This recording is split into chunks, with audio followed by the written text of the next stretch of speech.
warahmatullahi wabarakatuh. Alhamdulillahilladzi an'amana bi ni'matil imani wal islam wa nusalli wa nusallimu ala khairil anam sayyidina Muhammadin wa ala alihi wa sahbihi ajmain. Amma ba'du.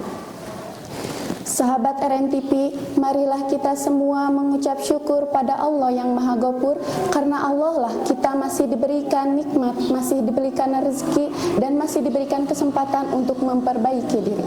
Salawat serta salam tak lupa kita kirimkan kepada Nabi Muhammad SAW, kepada keluarganya, kepada sahabatnya, kepada tabi'in dan itba'u tabi'in.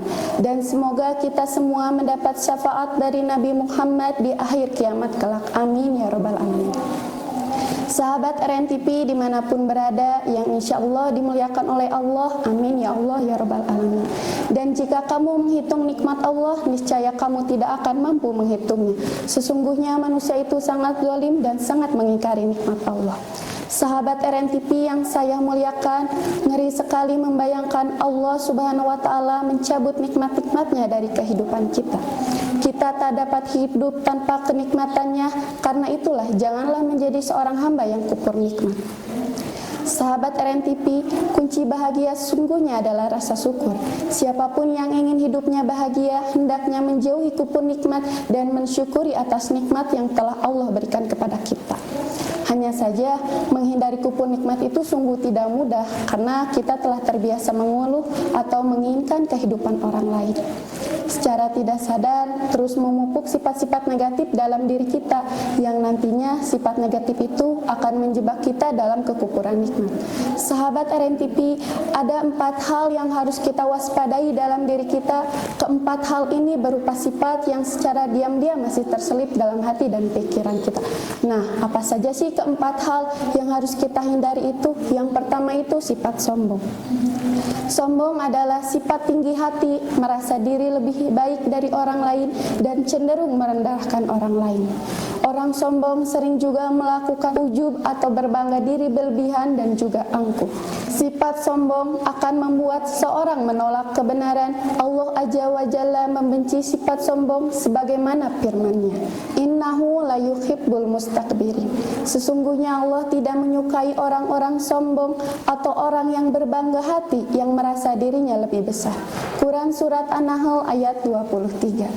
Sahabat RNTP yang insya Allah dimuliakan Allah, dosa besar yang pertama kali dilakukan makhluk terhadap Allah adalah kesombongan. Itu terjadi saat iblis menolak perintah Allah Ta'ala memberi hormat kepada Nabi Adam alaihissalam, karena ia merasa derajatnya lebih tinggi dari Nabi Adam. Kesombongan pula membuat iblis yang tadinya dikenal sebagai makhluk yang taat dan tekun beribadah menjadi makhluk yang sangat dilaknat oleh Allah hingga hari kiamat nanti.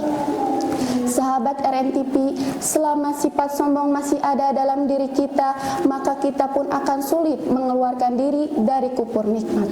Karena itu, janganlah memelihara diri dari sifat sombong, karena akan membawaan kesengsaraan di dunia maupun di akhirat. Rasulullah SAW bersabda, orang-orang lalim dan orang-orang sombong akan dikumpulkan di hari kiamat kelak seperti biji yang diinjak-injak manusia. Hadis riwayat Tirmizi. Kedua, sifat dengki. Sifat dengki adalah menginginkan kenikmatan yang dimiliki orang lain untuk dirinya sendiri. Sifat dengki ini sangat dilarang karena bisa membutakan mata dan nurani seseorang. Oleh karena itu, Allah Ta'ala melarang kita untuk memelihara sifat dengki. Cara menghilangkan dengki ini adalah dengan membangun rasa tawakal. Wa man yatawakkal 'alallahi fahuwal hasbuhu. Dan barang siapa yang bertawakal kepada Allah, niscaya Allah akan mencukupkan keperluannya. Quran Surat At-Talaq ayat 3. Sahabat RNTP, hilangkanlah sifat iri hati dan dengki ini. Cobalah menerima kehidupan kita sebagai ketetapan terbaik dari Allah Subhanahu wa Ta'ala. Belajar juga bahagia saat melihat orang lain bahagia. Percaya Allah telah mengatur rezeki kita semua dengan proporsi yang sempurna. Tugas kita hanya berikhtiar, jangan iri pada rezeki orang lain karena Allah telah mengatur itu semua. 3. Amarah. Marah adalah bergejolaknya darah dalam diri seseorang untuk menolak gangguan atau sesuatu yang tidak disukai untuk menimpa dirinya. Sifat cepat marah amat dekat dengan kekufuran dan menjauhi rasa syukur. Saat seseorang marah, pikirannya tidak akan bekerja dengan baik. Itulah mengapa para ulama mengatakan jangan mengambil keputusan dalam keadaan marah, karena akan menghasilkan keputusan yang tidak adil atau yang zalim. Rasulullah Shallallahu Alaihi Wasallam memberi wasiat kepada Abu Hurairah, la tagdob farodada miroron kola la tagdob. Janganlah engkau marah. Hadis riwayat Bukhari. Adapun cara untuk meredam kemarahan yang telah disyariatkan dalam agama kita, yaitu membaca ta'awudz. Yang kedua itu diam. Jika salah seorang di antara kalian marah, maka diamlah. Hadis riwayat Ahmad.